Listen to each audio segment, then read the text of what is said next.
Hello everyone, मैं engineer आशीष आपके सामने। और जैसा कि आप थंबनेल देख पा रहे होंगे मेरे दोस्त, आपके लिए है और वैसे विद्यार्थियों के लिए है, वैसे छात्रों के लिए है और जिनको ये लगता है कि इस बार हमें नौकरी लेना है। तो मेरे दोस्त, आपको बैठना नहीं है, हाथ पे हाथ रख करके आपको बैठना नहीं है, आपको सोचना नहीं है, आपको बस और बस आपको मेहनत करने की जरूरत है। कहां मेहनत करना है? हम आपके साथ हैं।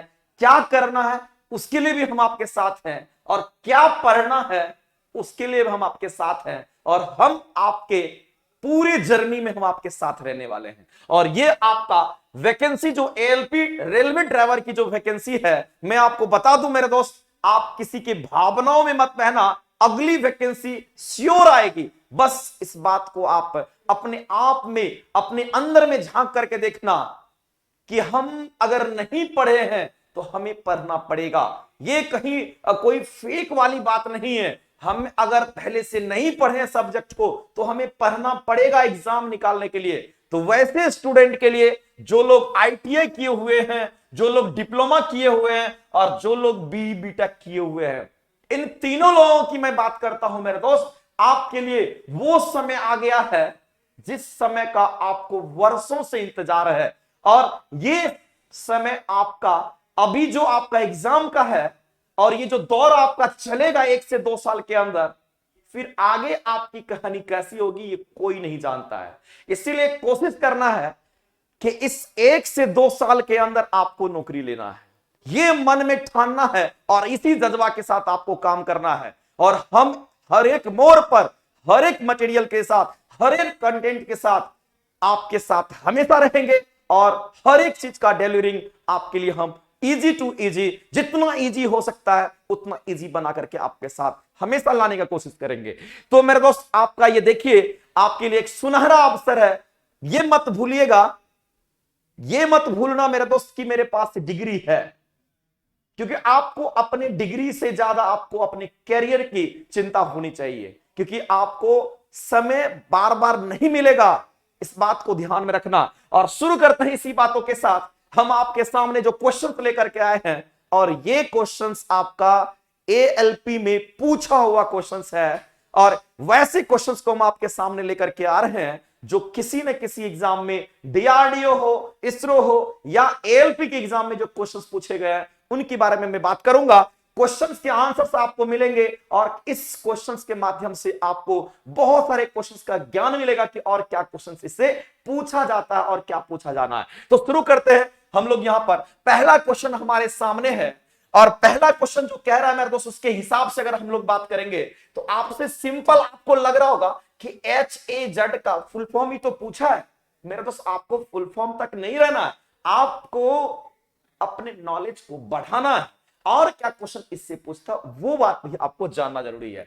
तो HAZ का फुल फॉर्म होता है, जब भी फोटो को देखेंगे तो आपके दिमाग में लगेगा ये कहीं ना कहीं ये वेल्डिंग का ये पार्ट है। हम लोग वेल्ड करते हैं, वेल्डिंग करते हैं, जोड़ने का काम करते हैं, एक दूसरे को वर्क पीस को जोड़ने का काम करते हैं, एक धातु को दूसरे धातु से जोड़ने का काम करते हैं, वेल्डिंग करते हैं। उनकी मैं बात कर रहा हूं जो कि आपके नजरों से कितनी बार गुजरा होगा, आपने देखा होगा। तो मैं बात करता हूं मेरे दोस्त HAZ का। इसका मतलब है जब आप वेल्डिंग करते हैं तो जाहिर सी बात है वहां पर आप हीट डेवलप करते हैं, हीट डेवलप करते हैं। इसका मतलब है HAZ, H मतलब हो गया हीट, H का मतलब H हो गया हीट, और heat affected zone, HAZ heat affected zone, heat affected zone, यानी आपके ऑप्शन जो होंगे, वो आंसर जो होंगे, सी ऑप्शन आपके राइट होंगे। क्योंकि जब आप वेल्डिंग करते हैं ना, जब आप वेल्डिंग करते हैं और जहां पर आप वेल्डिंग करना चाहते हैं उसके चारों तरफ हीट क्या होता है, डिस्ट्रीब्यूट होता है। धीरे धीरे करके हर एक जगह उस मेटल में क्या होता है, कहेंगे हीट फैलता है, और जिस जगह तक वो हीट फैल पाता है उसी को हम लोग हीट अफेक्टेड जोन कहते हैं। आपके सामने ये फोटो है, और इस फोटो की अगर मैं बात करूं मेरे दोस्त, तो ये जो आपको एरिया दिख पा रहा होगा यहां से लेकर के, ये जो आपको यहां से लेकर के यहां तक का जो एरिया आपको दिख पा रहा होगा, ये जो पार्ट्स आपको यहां पर नजर आ रहा होगा, इस पार्ट्स की मैं बात करता हूं, ये वाले पार्ट्स की, ये इस पार्ट्स की मैं बात करता हूं। आपने वेल्डिंग किया कहां पर, तो ये क्लियरली आपको यहां पर शो कर रहा है कि आपने वेल्डिंग किया है, वेल्डिंग किया है आपने यहां तक, ये वाला जो मटेरियल है आपने इसके अंदर आपने मटेरियल को भरा है। लेकिन इसका इफेक्ट देखिए, इसका इफेक्ट जो होगा दोनों साइड, मटेरियल के दोनों साइड हुआ है और नीचे भी होगा। मेरे दोस्त, जब भी दो वर्क पीस को जोड़ते हैं तो हमें हीट की रिक्वायरमेंट होती है। उस हीट का इफेक्ट जो होगा कहीं ना कहीं कुछ दूरी तक जाएगा, क्योंकि हम जानते हैं कि हमेशा एनर्जी का फ्लो हाई टेम्परेचर से लो टेम्परेचर, जैसे ही आप यहां पे गर्म करके मटेरियल को फिलर मेटल से आप भरते हैं तो वो पूरा गर्म होता है, लिक्विड फॉर्म में होता है, और वह जैसे ही इसमें जाता है और जब धीरे धीरे ठंडा होता है, इसका मतलब है ठंडा क्यों होता है, ठंडा होने का रीजन है ये मटेरियल जो उसके साथ चिपका हुआ है वो उनका हीट लेता है और वह धीरे धीरे ठंडा होता है, और धीरे धीरे वह हीट आपका आगे की ओर बढ़ना शुरू कर देता है, ऐसे हीट बढ़ना शुरू कर देता है। और जहां तक वो हीट जाएगा, जहां तक वो हीट जाएगा उसका वो जोन हो जाएगा, इसीलिए कहते हैं उसको हीट अफेक्टेड जोन कहते हैं। बात को समझना अब यहां पे, अब जो हम आपको बताने वाले हैं वो आपके लिए काफी इंपॉर्टेंट होगा मेरे दोस्त, उसके बारे में हम लोग बात करेंगे। अभी डायग्राम दिख रहा होगा, आंसर समझ में आ गया, हीट अफेक्टेड जोन होता क्या है ये भी समझ में आ गया होगा, लेकिन सबसे इंपॉर्टेंट चीज ये है मेरे दोस्त कि हीट अफेक्टेड जोन अगर डेवलप होता है तो वो क्या होता है, तो समझना बारीकी से। अगर मैं बात करूं यहां पर कि एक हम यहां पर क्या करते हैं, एक फिलर मेटल हम लेते हैं और इस फिलर मेटल को हम लोग क्या करते हैं, इसी फिलर मेटल से हम लोग क्या करते हैं, तो इसको यहां से फिलर मेटल हम लोग लेते हैं और इसी फिलर मेटल में हम क्या करते हैं, तो चिनगारी उत्पन्न करके यहां पर इस मटेरियल को हम लोग भरते हैं, और जब मटेरियल को हम लोग भरते हैं इसमें, उसके बाद इसको हम लोग ठंडा होने के लिए छोड़ देते हैं, और जब ठंडा होता है तो बात को समझना बहुत इंपॉर्टेंट कंसेप्ट है, जब हम ठंडा होने छोड़ देते हैं तो इसके अंदर में जो होगा, इसके अंदर की जब हम बात करेंगे तो इसके अंदर ठंडा धीरे धीरे होगा, उसके चारों साइड ठंडा जल्दी होगा, और इसके चारों ओर साइड जो ठंडा जल्दी होगा तो इसमें छोटे छोटे ग्रेन्स बनेंगे, छोटे छोटे ग्रेन्स बनेंगे, ये छोटे छोटे ग्रेन्स बनेंगे, छोटे छोटे ग्रेन्स बनेंगे, इधर भी ठंडा आपका जल्दी होगा और छोटे छोटे यहां पर ग्रेन्स बनेंगे, छोटे छोटे इसमें ग्रेन्स बनेंगे, और ये फाइन ग्रेन्स बनेगा। फाइन का कहने का मतलब है छोटा छोटा ग्रेन्स बनेगा उसके अंदर, लेकिन धीरे धीरे ये ठंडा होने के कारण, कूलिंग जो होगा इसका धीरे धीरे ठंडा होने के कारण इसके अंदर जो आपको ये दिखेगा, इसके अंदर अगर ग्रेन्स बनेंगे तो वह कोर्स ग्रेन बनेगा। कोर्स ग्रेन कहने का मतलब है कि वो बड़ा बड़ा साइज का ग्रेन बनेगा, इसीलिए इसके अंदर अगर पूछ लेगा कि कैसा ग्रेन बनेगा, कहना इसके अंदर जो ग्रेन बनेगा उसको हम लोग कोर्स ग्रेन कहते हैं, इसके अंदर जो ग्रेन बनेगा उसको हम लोग कोर्स ग्रेन कहते हैं। और कोर्स कहने का मतलब क्या, बड़ा बड़ा ग्रेन, जैसे कि आप गिट्टी खरीदने जाते हैं, छोटा छोटा भी गिट्टी होता है, बड़ा बड़ा भी गिट्टी होता है, बड़ा साइज का जो गिट्टी होगा उसको हम लोग कोर्स ग्रेन कहेंगे, और छोटा छोटा जो होगा उसको हम लोग फाइन ग्रेन्स कहते हैं।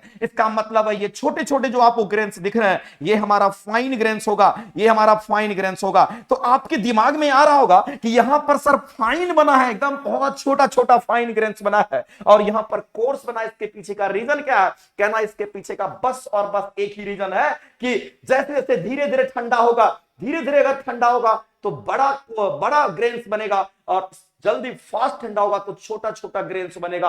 अब कहिएगा सर ये तो ठीक है, छोटा और बड़ा ग्रेन्स बन गया, क्वेश्चंस में भी ये पूछता है कि जब हम वेल्ड मेटल को एक जगह जमा करते हैं, वेल्डिंग करते हैं, तो उसके अंदर जो होगा धीरे धीरे अगर ठंडा होने के बाद अगर कोर्स ग्रेन बनता है, अगर ग्रेन का साइज अगर बड़ा बनता है, तो वैसे केस की अगर हम बात करेंगे मेरे दोस्त, वैसे केस की अगर हम बात करेंगे तो कहेंगे इसका जो डक्टिलिटी होगा, इसकी जो डक्टिलिटी होती है वो सबसे ज्यादा होती है, ये काफी मजबूत होता है, काफी तन्य होता है। याद रखना जो कोर्स ग्रेन होगा इनकी जो डक्टिलिटी होती है, ध्यान रखना इनकी जो डक्टिलिटी की अगर हम बात करें, इनकी जो डक्टिलिटी होती है वो काफी ज्यादा होता है। आपको लग रहा होगा सर डक्टिलिटी क्या कह रहे हैं, अरे डक्टिलिटी कुछ नहीं है मेरे दोस्त, जब आप किसी चीज को खींचते हो, जब आप किसी चीज को खींचते हो तो जो डक्टाइल मटेरियल होगा ना वो अचानक टूटेगा नहीं, जब आप किसी को हथौड़ा से मारते हो तो वैसा मटेरियल जो जल्दी ब्रेक नहीं करेगा वो थोड़ा सा उसमें चपकेगा और सीट मेटल के अनुसार बनेगा, तो उसको हम लोग डक्टाइल कहते हैं। और अगर आप उसको खींचते हो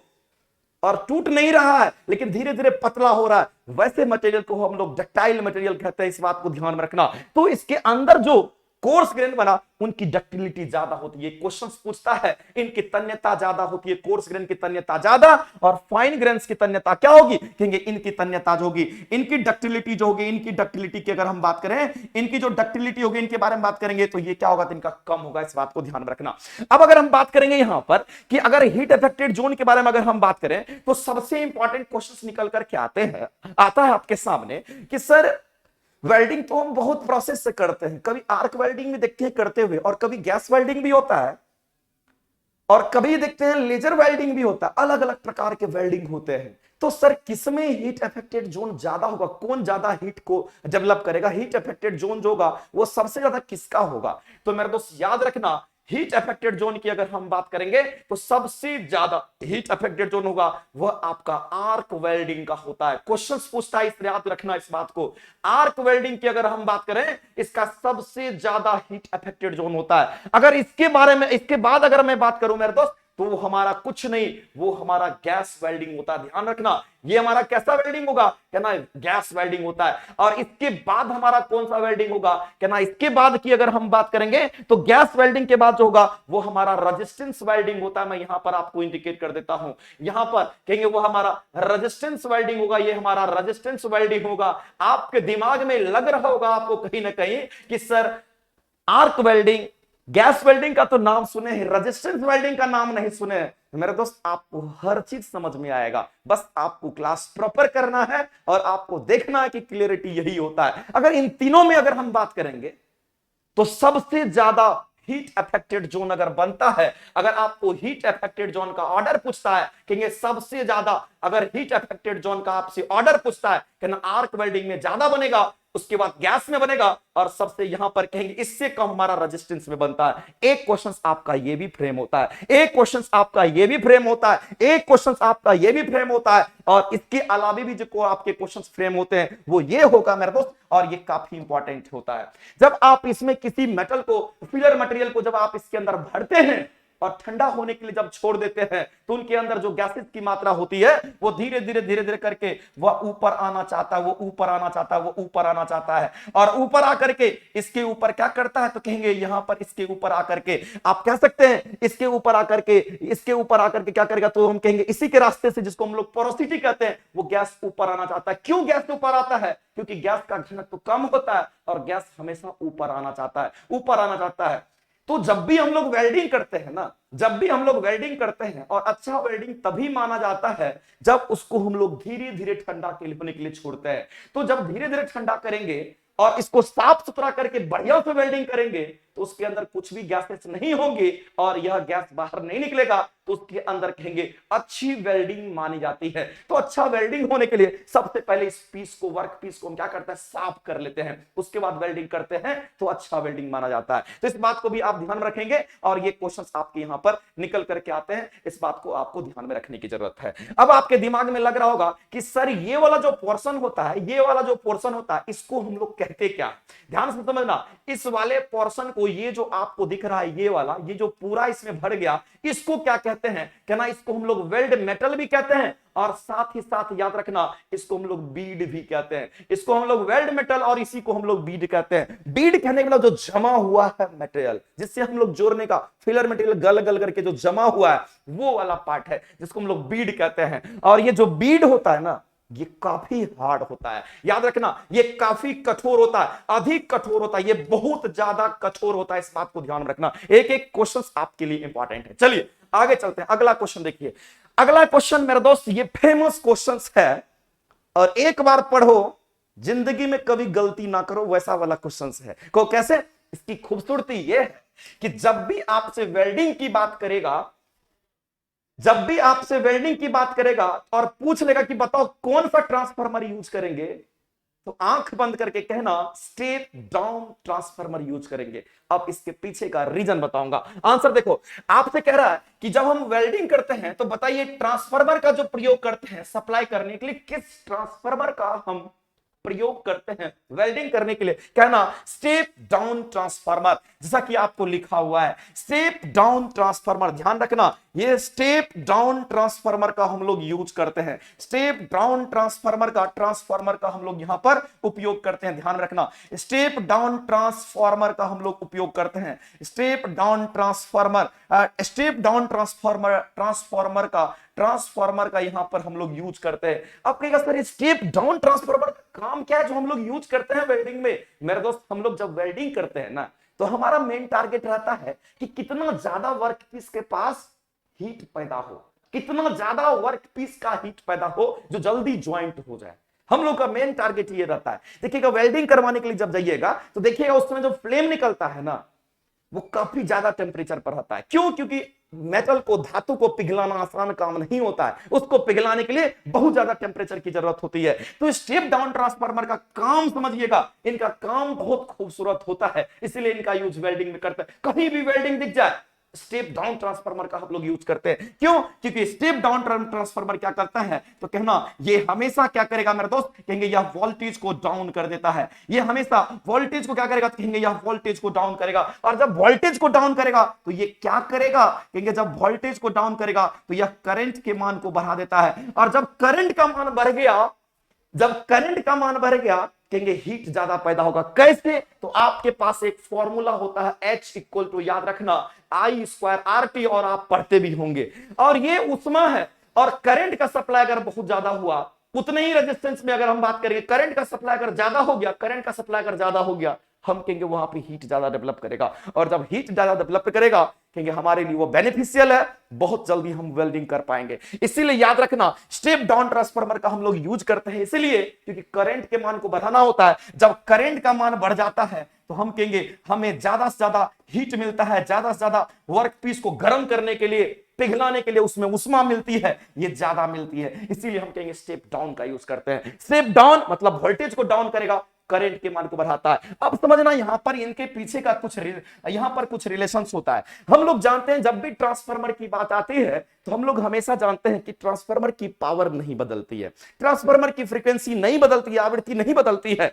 तो मेरे दोस्त आपके पास एक फॉर्मूला होता है कि जानते हैं आप, पावर इक्वल टू VI होता है। जब पावर ट्रांसफार्मर की नहीं बदलती है, ये जब कांस्टेंट रहती है, नहीं बदलेगी, तो हम कहेंगे V और I जो होगा, V और I के बीच में अगर हम रिलेशंस को ढूंढेंगे तो कहेंगे VI की बात हम करेंगे तो ये V और I होगा, एक दूसरे का क्या होगा, तो कहेंगे व्युत्क्रमानुपाती होगा। तो यहां पर अगर हम बात करेंगे कि अगर वोल्टेज को डाउन किया ये ट्रांसफार्मर, तो जाहिर सी बात है करंट के मान को बढ़ा देगा। क्या मैंने वही लिखा है? स्टेप डाउन वोल्टेज को डाउन करेगा, स्टेप डाउन वोल्टेज को डाउन करेगा, और जब वोल्टेज को डाउन करेगा करंट के मान को बढ़ा देगा, और करंट का मान बढ़ेगा तो वर्कपीस पर हीट ज्यादा पैदा होगा और वेल्डिंग करने में आसानी हो जाएगी। इसीलिए हम लोग क्या करते हैं, तो हम लोग कहते हैं यहां पर हम लोग स्टेप डाउन ट्रांसफार्मर का यूज करते हैं। तो इसमें से अगर आप ऑप्शन को देखेंगे तो अधिक वेल्डिंग वोल्टेज, देखिए वोल्टेज को कम करना है, इसका मतलब है कम वेल्डिंग वोल्टेज और अधिक वेल्डिंग करंट होना चाहिए। अधिक क्या होना चाहिए? अधिक वेल्डिंग करंट होना चाहिए और कम वेल्डिंग वोल्टेज। यानी ये करने के लिए स्टेप डाउन ट्रांसफार्मर का हम लोग यूज करते हैं। चलिए अगला क्वेश्चन देखते हैं। नेक्स्ट, अगर मैं अगले क्वेश्चन की बात करूं मेरे दोस्त, ये भी अपने आप में एक खूबसूरत क्वेश्चन है और यहां से क्वेश्चन एकदम निकल करके आता है।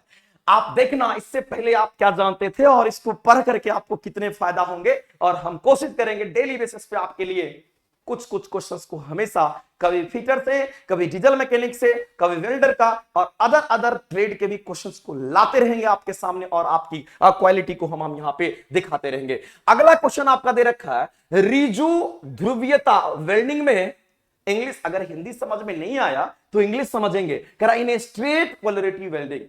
स्ट्रेट पोलरिटी अगर बोल दिया ना तो आपको दिमाग से काम करना पड़ेगा। स्ट्रेट पोलरिटी, रिवर्स पोलरिटी, दो तरह के क्वेश्चंस आते हैं, एक स्ट्रेट पोलरिटी पे आएगा, एक रिवर्स पे आएगा। स्ट्रेट पोलरिटी में जो आपका वर्कपीस होगा ना, जिसको आप वेल्ड करना चाहते हैं, जो वर्कपीस है उसको पॉजिटिव मानते हैं, और जो इलेक्ट्रोड होता है जिससे हम लोग वेल्डिंग करते हैं उसको नेगेटिव मानते हैं। स्ट्रेट पोलरिटी में वर्कपीस को पॉजिटिव मानते हैं, स्ट्रेट पोलरिटी में वर्कपीस को पॉजिटिव मानते हैं, और इलेक्ट्रोड जिससे हम वेल्डिंग करते हैं उसको नेगेटिव मानते हैं। याद रखना इस बात को। क्वेश्चंस कितना सिंपल होगा आप सोच नहीं सकते हो। मैंने जो बोला स्ट्रेट पोलरिटी में क्या करना है, स्ट्रेट पोलरिटी की अगर मैं बात करूं तो वर्कपीस को पॉजिटिव माना। एक याद रखना, एक एक एक तो कहेंगे जब स्ट्रेट पोलरिटी की बात हो रही है, जब स्ट्रेट पोलरिटी की बात हो रही है तो बताओ इसके लिए अगर हम वर्कपीस की बात करें तो वर्कपीस को हमें यहां पर पॉजिटिव मानना पड़ेगा। और जब वर्कपीस को हम पॉजिटिव मानेंगे तो याद रखना मेरे दोस्त कि जो हम लोग इलेक्ट्रोड हम लोग यूज करेंगे, इस इलेक्ट्रोड की अगर हम बात करेंगे तो इसको हम लोगों को नेगेटिव मानना पड़ेगा। एक प्लस एक माइनस कनेक्शन कर देंगे, करंट का फ्लो हो जाएगा। और करंट का फ्लो हो जाएगा, हमें तो करंट का फ्लो ही चाहिए था, हमें तो हीट ही चाहिए था वेल्डिंग करने के लिए। तो हम कहेंगे यहां पर स्ट्रेट पोलरिटी में वर्कपीस को पॉजिटिव रखेंगे। इसके करने से फायदा क्या है और नुकसान क्या है, इनके बारे में हम लोग चर्चा करेंगे। तो यहां पर सबसे पहला चीज है, अगर स्ट्रेट पोलरिटी हो गया तो workpiece positive, electrode negative. Answer आपके यहीं से मिल जाएंगे। हम रिवर्स पोलरिटी के बारे में भी बात करेंगे। देखिए, इलेक्ट्रोड धारक कह रहा कि नकारात्मक होगा, नकारात्मक इलेक्ट्रोड कह रहा कि नेगेटिव होगा, वर्कपीस कह रहा कि पॉजिटिव होगा। वर्कपीस क्या है तो पॉजिटिव है, इलेक्ट्रोड क्या है तो कहेंगे नेगेटिव है। पहला ही आंसर चमक रहा है सर, पहला ही आंसर हमारे राइट होंगे। लेकिन अगर रिवर्स पोलरिटी के बारे में बात करेगा तो उल्टा समझ लेना, वर्कपीस को नेगेटिव, इलेक्ट्रोड को पॉजिटिव। जस्ट इसी का रिवर्स पोलरिटी कहने का मतलब उल्टा। स्ट्रेट पोलरिटी में वर्कपीस को पॉजिटिव, स्ट्रेट पोलरिटी में वर्कपीस को पॉजिटिव, और रिवर्स में उल्टा वर्कपीस को नेगेटिव मान लेते हैं। लेकिन इनके फायदे हैं, क्या फायदा है इनका, इनके बारे में हम लोग बात करेंगे। अगर हम इलेक्ट्रोड को नेगेटिव मानते हैं, इसका मतलब है इलेक्ट्रोड को जब हम लोग नेगेटिव मानते हैं तो इलेक्ट्रॉन का फ्लो किधर से होता है, क्योंकि इलेक्ट्रॉन का फ्लो तो सर नेगेटिव टर्मिनल से पॉजिटिव टर्मिनल की तरफ होता है। तो जाहिर सी बात है मेरे दोस्त, अगर हम बात करेंगे यहां पर समझिएगा, ये हमारा नेगेटिव साइन इंडिकेट कर रहा है।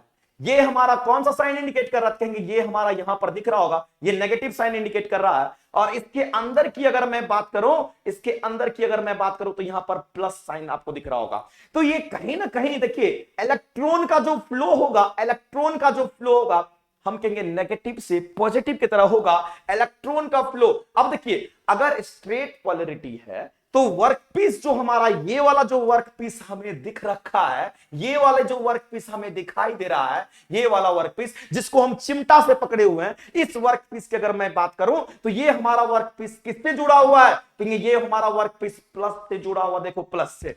अब इलेक्ट्रोड जो आप ऐसे पकड़े हुए हैं जिससे आप यहां पर इसको वेल्डिंग कर रहे हैं, ये इलेक्ट्रोड की मैं बात करूं तो ये वर्कपीस हमारा पॉजिटिव हो गया, और जो ये इलेक्ट्रोड है ये हमारा क्या होगा, नेगेटिव होगा। और कहेंगे इलेक्ट्रॉन का जो फ्लो होगा मेरे दोस्त नेगेटिव से पॉजिटिव की तरफ जाएगा। एक बात ध्यान देना कि जब तुम करंट का सप्लाई करते हो तो इलेक्ट्रॉन का फ्लो होगा तो करंट फ्लो करेगा, और जैसे ही तुम उसमें वेल्डिंग करते हो तो ये इलेक्ट्रॉन क्या करेगा, वर्कपीस पे ज्यादा गिरेगा।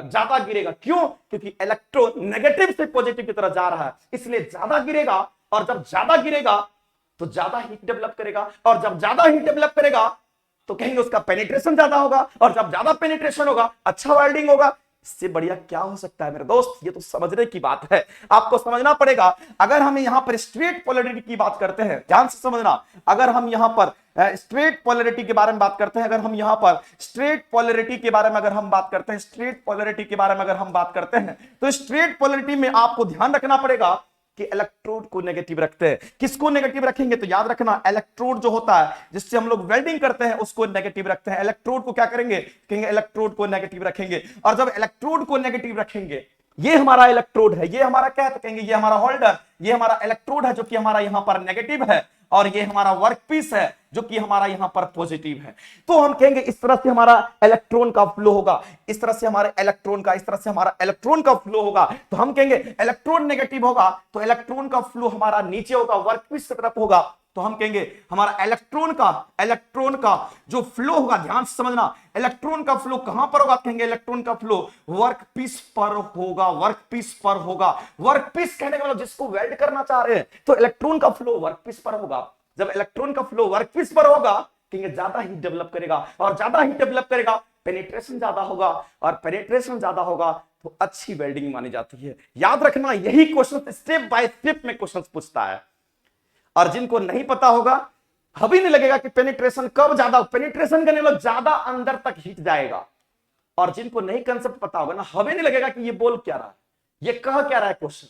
तो ध्यान रखना, जब भी स्ट्रेट पोलैरिटी की बात होती है, जब भी स्ट्रेट पोलैरिटी की बात होती है, तो इलेक्ट्रोड हमारा क्या होगा? तो नेगेटिव होगा। वर्कपीस क्या होगा? तो पॉजिटिव होगा। और इलेक्ट्रॉन हमेशा किधर चलेगा? तो कहेंगे इलेक्ट्रॉन हमेशा नेगेटिव से पॉजिटिव की तरफ जाएगा। तो ये हमारा हीट, जैसे इलेक्ट्रॉन हमारा वर्कपीस पर जाएगा तो इस वर्कपीस पर ज्यादा हीट डेवलप करेगा, और जब ज्यादा हीट डेवलप करेगा तो इसमें पेनिट्रेशन ज्यादा होगा, और जब इसमें पेनिट्रेशन ज्यादा होगा हम कहेंगे अच्छी वेल्डिंग हो जाएगी। बताओ कितना सिंपल है, इतना ही ध्यान में रखना है।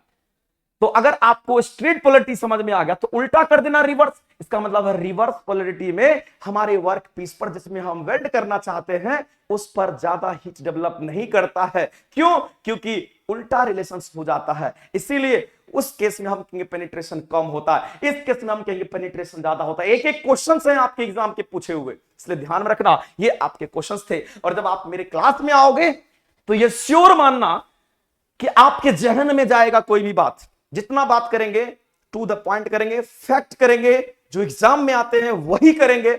इसीलिए मेरे दोस्त ये बैच आपके लिए आया है, जिस बैच का आपको इंतजार था कि इस बार नौकरी लेना है। और मैं बार बार आपको कहना चाहता हूं मेरे दोस्त, अपने रास्ते से भटकना नहीं, आप वैसे जगह मेहनत करना जहां से नौकरी हजारों हजार की संख्या में मिली है, और वैसे जगह आप प्रीफर करना जहां एक्सपीरियंस्ड है, जहां पे एक्सपीरियंस्ड फैकल्टी है, जहां पे आपको हमेशा से ध्यान में रखना कि जहां पे आपको क्वालिटी कंटेंट मिलता है। सबसे मोस्ट चीज होता है क्वालिटी कंटेंट।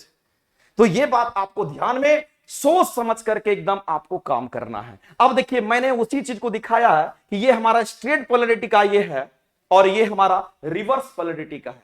तो बताओ अगर स्ट्रेट पोलैरिटी की बात करेंगे तो ये हमारा क्या? तो कहेंगे ये हमारा वर्क पीस है। ये हमारा क्या? तो कहेंगे ये हमारा वर्क पीस है, ये हमारा वर्क पीस है, इसको वेल्डिंग करना है। यहां से हम क्या किए? तो एक चिमटा से इसको पकड़ लिए हैं, और वर्क पीस है तो वर्क पीस को क्या रखना? तो कहेंगे पॉजिटिव। क्यों पॉजिटिव? क्योंकि स्ट्रेट पोलैरिटी की बात हो रही है।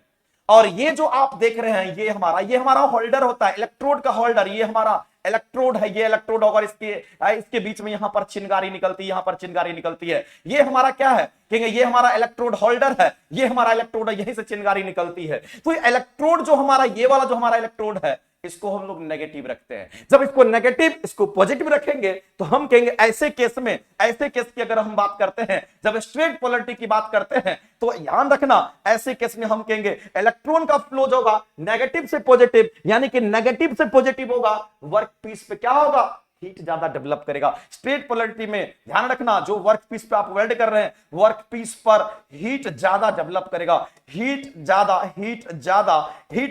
डेवलप करेगा। ध्यान रखना हीट का डेवलपमेंट होगा वो ज्यादा, हीट ज्यादा डेवलप करेगा। और जब हीट ज्यादा डेवलप करेगा तो कहेंगे पेनिट्रेशन जो होगा वह ज्यादा होगा। हीट ज्यादा डेवलप करेगा कहेंगे पेनिट्रेशन ज्यादा होगा। ध्यान रखना इस बात को। कहेंगे यहां पर पेनिट्रेशन क्या होगा? कहेंगे पेनिट्रेशन ज्यादा होगा। और अगर पेनिट्रेशन ज्यादा होगा तो हम कहेंगे वेल्डिंग हमारी अच्छी होगी। हमारी वेल्डिंग क्या होगी? तो कहेंगे हमारी वेल्डिंग जो होगी वह अच्छी मानी जाती है, अच्छे तरीके से वेल्डिंग हो पाएगा।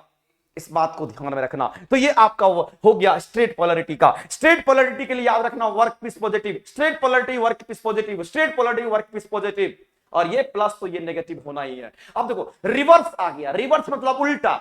अब जो इलेक्ट्रोड है ना यहां पर, इसको अब प्लस कर देना, और जो वर्क पीस आपको दिख रहा है यहां पर, इस पर हम लोग वेल्डिंग कर रहे हैं। जो वर्क पीस आपको दिख रहा है, ये जो हम वर्क पीस ले रहे हैं, इसमें रिवर्स वाले में क्या करना है कि जो वर्क पीस है ना मेरे दोस्त, इसको नेगेटिव मान लेना है। और जब इसको नेगेटिव मानेंगे तो अब इलेक्ट्रॉन का फ्लो किधर होगा? देखिए डायरेक्शन ऑफ इलेक्ट्रॉन का फ्लो ये है, इसमें डायरेक्शन ऑफ इलेक्ट्रॉन का फ्लो ये है, ऐसे इलेक्ट्रॉन का फ्लो, इसमें ऐसे इलेक्ट्रॉन का फ्लो हो रहा था नेगेटिव से पॉजिटिव, और इसमें देखिएगा इलेक्ट्रॉन का फ्लो नेगेटिव से पॉजिटिव। इसका मतलब है कि ये हमारा इलेक्ट्रॉन इधर जा रहा होगा, कहेंगे यहां पर हीट का डेवलपमेंट कम हो जाएगा। जब कम हीट डेवलप करेगा, क्योंकि इलेक्ट्रॉन इधर से इधर जा रहा है, कहेंगे यहां पर कम हीट डेवलप करेगा। जब कम हीट डेवलप करेगा तो वैसे केस में यहां पर हम कहेंगे पेनिट्रेशन कम होगा, और जब पेनिट्रेशन कम होगा हमारी वेल्डिंग वीक हो जाएगी, कमजोर हो जाएगी। याद रखना ऐसे क्वेश्चंस पूछते हैं। चलो आगे चलते हैं, अगले की हम बात करते हैं। और अगला देखिए, मैं आपको फिर से बता देना चाहता हूं मेरे दोस्त, मैं आपकी क्वालिटी के लिए जाना चाहता हूं। मैं जो पढ़ाऊंगा आपको वो नीट एंड क्लीन पढ़ाऊंगा। कभी भी आपको लगेगा कि जो मैंने पढ़ा है वो हमारे काम आ रहा है, इस बात को ध्यान में रखना। ये फाउंडेशन बैच हम आपको लेकर के आए हैं, जो कि आपका पूरा का पूरा 0 लेवल से आपका स्टार्ट होगा, जिसमें फीचर वाले बच्चे हमारे क्लास को एंजॉय कर सकते हैं। डीजल मैकेनिक का भी बैच हमारा 13 सितंबर से आ रहा है, उसको भी एंजॉय कर सकते हैं। और कुछ ही दिनों में आपके सामने आपका अदर ट्रेड के भी आपको देखने को मिल जाएगा वीडियो, इसलिए आप तैयार रहना। और जिनको एएलपी, जिनका सपना है, जिनका सपना रेलवे ड्राइवर है, जिनका सपना है किसी पीएसयू में जाने का, मैं उनके सपना के लिए हमेशा से मेरे दोस्त हम आपका दिन रात करके मेहनत करते हैं और करते रहेंगे और हमेशा कोशिश करेंगे आपको अपने लक्ष्य तक पहुंचाने का। और ये माध्यम जो है आपका, ये ऑनलाइन आपका माध्यम है, ऑफलाइन भी है। तो अगर ऑनलाइन या ऑफलाइन कुछ भी अगर करना चाहते हैं, ऑफलाइन या ऑनलाइन, बेझिझक हमारे पटना सेंटर पे आए और आप इसको ज्वाइन कर सकते हैं। क्वालिटी ऑफ कंटेंट, खूबसूरत डिलीवरी आपको मिलेगा, पूरा का पूरा डिजिटली पढ़ाया जाएगा और आपको लगेगा कि क्या था और क्या पहले जानते थे और आज आपको क्या मिल रहा है। तो ये ऑनलाइन और ऑफलाइन दोनों मोड में अगर किसी को कोई कंफ्यूजन होगा तो आपके सामने इंक्वायरी नंबर भी है, आप कॉल करेंगे, आपको वो चीजें सारी चीजें समझा दी जाएगी। बाद बाकी द प्लेटफॉर्म ऐप डाउनलोड करेंगे, वहां से सारे प्रोसीजर आपके सामने होगा, आप इसको यहां से देख लेना। अब ये मंडे टू फ्राइडे क्लासेस चलेगी, ट्रेड की थ्योरी और चैप्टर वाइज आपके क्वेश्चंस भी करवाए जाएंगे। हर एक चैप्टर का जैसे थ्योरी होगा उससे रिलेटेड क्वेश्चंस करवाए जाएंगे। तो मेरे दोस्त, आपको नौकरी लेना है तो आपको घर में बैठना नहीं है। जिनको नौकरी लेना है ना, वो घर में बैठते नहीं है, वो मेहनत करते हैं, वो क्वालिटी को ढूंढते हैं, वो कंटेंट खोजते हैं। उनके आग में, शरीर में आग लगा रहता है, नींद कहां जाता है पता नहीं चलता है। तो डिग्री को बर्बाद मेरे दोस्त कभी मत होने देना, क्योंकि एक डिग्री में आपका ही नहीं, आपके पूरे फैमिली का सपोर्ट होता है, इस बात को ध्यान में रखना। और अगर हम बात करते हैं अगला क्वेश्चन, देखो कितना सिंपल क्वेश्चन है और बन जाएगा। आर्क वेल्डिंग में कह रहा है कि डैश के लिए भेदन क्षमता न्यूनतम होगा। अब देखिए, भेदन न्यूनतम, पेनिट्रेशन न्यूनतम। अब देखो क्वेश्चन वही है कि नहीं है। यहां पर मैंने बोला था कि अगर मेरे दोस्त यहां पर ध्यान रखना, अगर हमने बोला था यहां पर कि इलेक्ट्रोड को, अगर ध्यान से समझना, अगर हम इलेक्ट्रोड को यहां पर नेगेटिव मान लिए और अगर हम वर्क पीस को यहां पर अगर हम पॉजिटिव मान लिए, तो ऐसे को हम क्या कहते हैं, कहेंगे ऐसे को हम लोग स्ट्रेट पोलैरिटी कहते थे, याद रखना। तो ऐसे केस में इलेक्ट्रॉन का फ्लो हमारा यहां से नेगेटिव से पॉजिटिव में होगा और इस वर्क पीस पर क्या होगा, तो कहेंगे इस वर्क पीस पर हीट डेवलपमेंट ज्यादा होगा, उष्मा डेवलपमेंट ज्यादा होगा। और जब हीट का डेवलपमेंट ज्यादा होगा, कहेंगे इसकी जो भेदन क्षमता होगी, ध्यान रखना, इसकी जो भेदन क्षमता होगी, पेनिट्रेशन होगा, जितना ज्यादा हीट डेवलप होगा उतना ही ज्यादा भेदन क्षमता होगा। बताओ, क्या स्ट्रेट पोलैरिटी हमारा आंसर हो सकता है क्या? नहीं हो सकता। क्या होगा आंसर? रिवर्स पोलैरिटी आंसर होगा, क्योंकि इसमें मिनिमम भेदन क्षमता कह रहा है। तो पेनिट्रेटिंग पावर मिनिमम खोजना है, और जब मिनिमम खोजेंगे तो वैसे केस में हम कहेंगे इलेक्ट्रोड हमारा पॉजिटिव होना चाहिए, क्योंकि ये तो ज्यादा के लिए है, नेगेटिव है। तो हम कहेंगे अगर खोजना होगा तो पॉजिटिव वाले को खोजेंगे। तो डीसी इलेक्ट्रोड पॉजिटिव वाले को खोजेंगे और आंसर करेंगे। क्योंकि अगर इलेक्ट्रोड अगर पॉजिटिव हो गया तो कम पेनिट्रेटिंग पावर होगा, हीट कम डेवलप करेगा, आंसर यही होगा। लेकिन अगर मेरा दोस्त इलेक्ट्रोड अगर नेगेटिव हो गया, तो कहना हीट ज्यादा डेवलप करेगा वर्कपीस पर, और वर्कपीस पर जब हीट ज्यादा डेवलप करेगा उसमें पेनिट्रेशन, भेदन क्षमता ज्यादा होगा। ये ज्यादा के केस के लिए है। ये आपका ये जो पूछा था न्यूनतम, तो न्यूनतम के लिए इलेक्ट्रोड को क्या मानेंगे? तो पॉजिटिव मानेंगे। वर्कपीस को क्या मानेंगे? तो आप नेगेटिव मानेंगे। और जब डीसी इलेक्ट्रोड हमारा पॉजिटिव होता है तो कहना इसी को हम लोग रिवर्स पोलैरिटी कहते हैं। इसी को हम लोग क्या कहेंगे? तो इसी को हम लोग रिवर्स पोलैरिटी का नाम देते हैं, इसी को हम लोग रिवर्स पोलैरिटी कहते हैं। और रिवर्स पोलैरिटी में हमारा ऐसा होता है। तो आंसर आपका सीधा पूछे, ये पूछे कि ये पूछे, आप अपने आप ढूंढ लोगे कि क्या करना है। चलो आगे, अगला आपके सामने एक और चीज दे रखा है मेरे दोस्त, ये भी आपका खूबसूरत है, एक ही लाइन का क्वेश्चन है लेकिन मजेदार क्वेश्चन है, मजा आने वाला है। अगर बात करता है कि अगर आर्क वेल्डिंग की प्रक्रिया की हम बात करें, अगर आर्क वेल्डिंग करते हैं ना, आर्क से वेल्डिंग करते हैं, वैसे बात करें, जो आर्क की जो लंबाई होती है, ये लंबाई हमारा आर्क की लंबाई है। क्योंकि यहां से चिनगारी इधर उधर मार रहा है, ये चिनगारी मार रहा है, और जो चिनगारी मारेगा तो उसकी आर्क की जो आर्क बन रहा है उसकी जो लंबाई होगी, ये वाली उसकी लंबाई होती है। ये हमारा इलेक्ट्रोड होता है, इसको हम लोग, ये हमारा इलेक्ट्रोड होता है, ये हमारा आर्क की लंबाई होती है। तो याद रखना, ये गैप जो होता है ना, मेंटेन करना पड़ता है। अगर ये आप गैप मेंटेन करेंगे ना, उसी के ऊपर डिपेंड करेगा कि ये वेल्डिंग कैसी होगी।